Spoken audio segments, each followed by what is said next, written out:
Hey everyone, it's Dan again. I'm just going to show you how I deal with complex details using the Bezier pen tool. So I'm just working on a little project just for myself, just for a bit of fun. Although I'm not having much fun with this one, it's taking quite a lot of doing. I've just worked on the grill. I was just zoom in here. Working on this grill the other night and basically just drew one up quickly and then duplicated, and then drew on this section as it moves away from the camera and into the distance. I just created another one and duplicated that. These aren't perfect, I haven't finished yet. I've just chucked them in quickly so I can get an idea of what it's going to look like. I can go back and alter all these later on, and the same with the intake there. I just blasted them down. These aren't actually all the same. There's some slight variations because it is on a bend and it does change as it progresses across. So let me just move the photograph out of the way and you can see where I've got to. There's still quite a lot to do, especially in this area here. I'm really not looking forward to doing all that, but the end result will be worth it. I might need a new mouse by the time I've finished. So let's just put this back under the illustration. I was working on the coolant cap there. Again, just blasted in some lines, not perfect. I'll sort those out later, but they're in. And I just thought I'd show you how I'm going to tackle this cap, because I've gone round in the normal way, and when I've joined up the perimeter, Inkscape's put this weird edge, like corner on, where it should be a nice natural curve. So I'm just going to show you how to remedy that, and then do a few of the details on this just to show you how to sort of deal with complex bits using the Bezier pen tool. So I'm going to hit N for the nodes tool and click on this node. Now I'm going to hold down Control and just click on the node, and you'll see you get this nice natural curve. Inkscape does its best to have a guess of what you're trying to do, but it won't always get it right, so you've got to intervene. So just click on the node again. You don't have to hit Control this time, and that'll bring up these little handles, and all you've got to do is pull it back in and you get a nice natural looking curve. If I just go back for Control Z a few times and just show you what it was like before. Let's do that again. Hit N. Hold down Control, pick up the handle. Really easy. So I'm just going to go ahead and put in this little curve here. Hit B, bring up the Bezier pen tool. I'm just going to change my line weight to 5 pixels. I'm going to jump straight across that curve, and then I'm going to jump all the way across that curve right down here to about there and hit enter.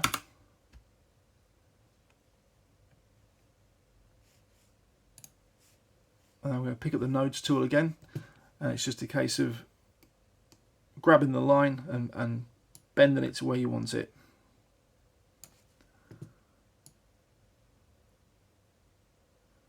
And if you're struggling to see your image beneath your illustration lines, just drop the opacity down and you should be able to see where you need to be.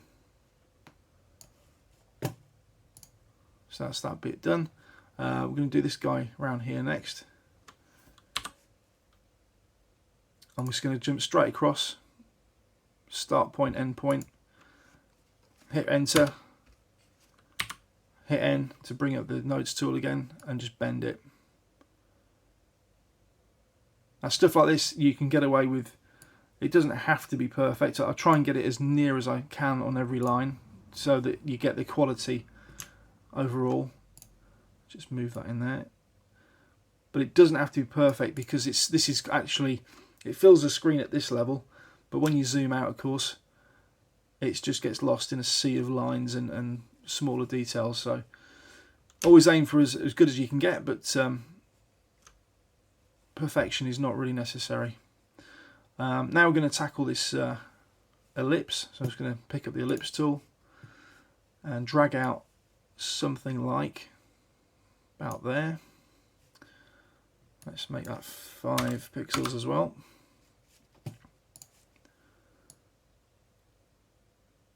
As you manipulate your ellipse, you'll probably find it doesn't quite match.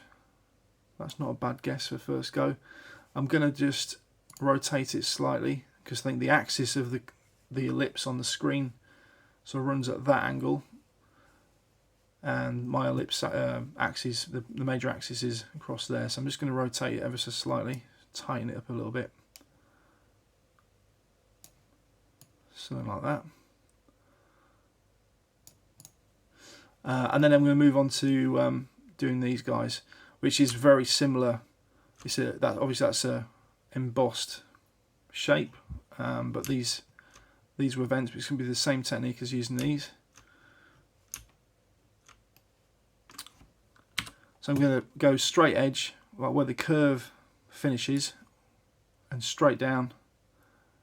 I'm actually going to draw a rectangle. I'm just going to jump straight across that, straight back up, just like that. And then hit N, and you'll be able to bend these guys up. That's quite a sharp rise actually. I need a smoother rise. So I'm going to hold down Control, use the same trick, which might not work because I think it's going to affect this. Might get away with it. That's better. That's much better. So there, it's guessed fairly well. I didn't have to manipulate those at all. Let's hope it works on this one too. So I'm going to hold down Control and hold down Control and click. And again, that's worked really well. I'm not happy with the position of it, so I'm just going to hit the Select tool and just move it away from that edge. Now, rather than create a new one every time, I'm just going to hit Control D.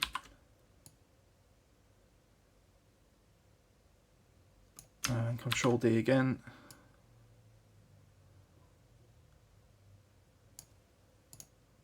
Just try and get the spacing as near as we can on this.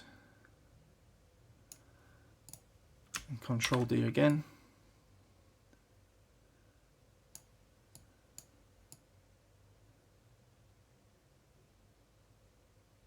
And now it's just a case of shortening these to where we need them to be. So what we're going to do is go to the Nodes tool again. I'm going to select these two nodes. I'm going to hold down Control and move them together.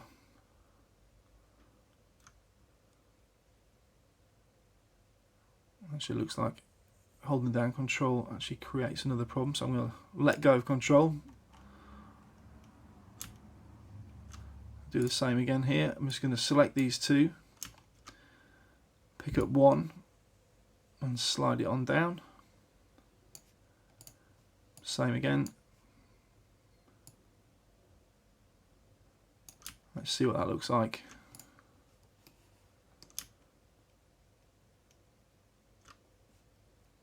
Pretty tidy. And then the next thing I want to do is that symbol on top, the windscreen wash. Let's just hit B. So all I'm going to do is outline this first.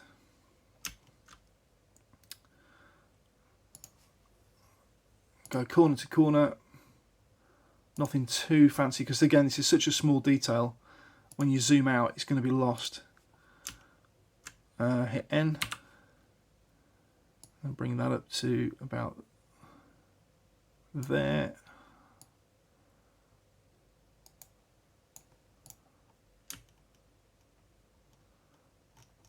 Let's just see what it looks like on the full image. Yeah, you can see it, but it's not not prominent.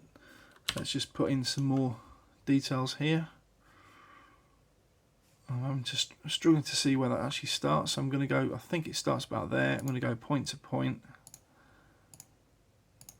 I'm kind of guessing, but I think we'll be okay.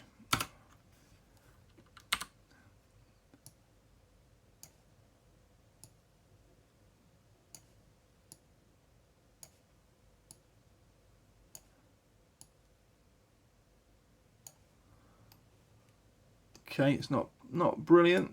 It's okay. It's not great. Just try and tidy this up a bit.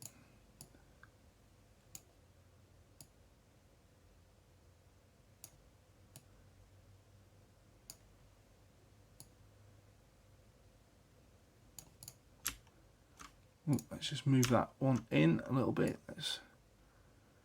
Again, not aiming for perfection, just aiming for good enough. And then all these little squares here, what I'm going to do is use the dashes setting. So let's just get in. Let's just get a line in. Let's go from there to there, about there to about there. Hit N. Let's bend that into position, something like that, and bend that one in. I should be able to select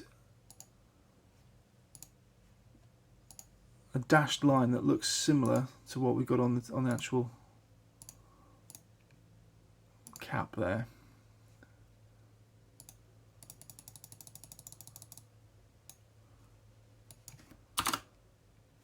But because we're using such a small line, it's affecting the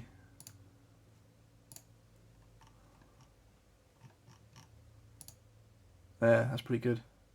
Yeah, because the line weight's so small, it's affecting the overall look of it. So I'm going to just put one last one in through the middle, from there to there, I think. Perfect.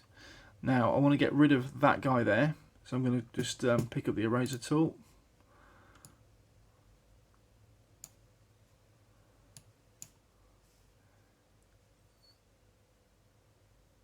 I think that will do it. I think that will do it. So yeah, sorry, it's a bit of a rough and ready video, this one. It was just, I thought I would show you my progress on this cap, and well, on the whole engine bay, but I thought I'd show you the cap in detail, just show you how I do it. But if you stay with me this far, give me a like and leave a comment, say hello, and I'm going to bed because I'm absolutely shattered, and I'll see you in the next one. Thanks for watching.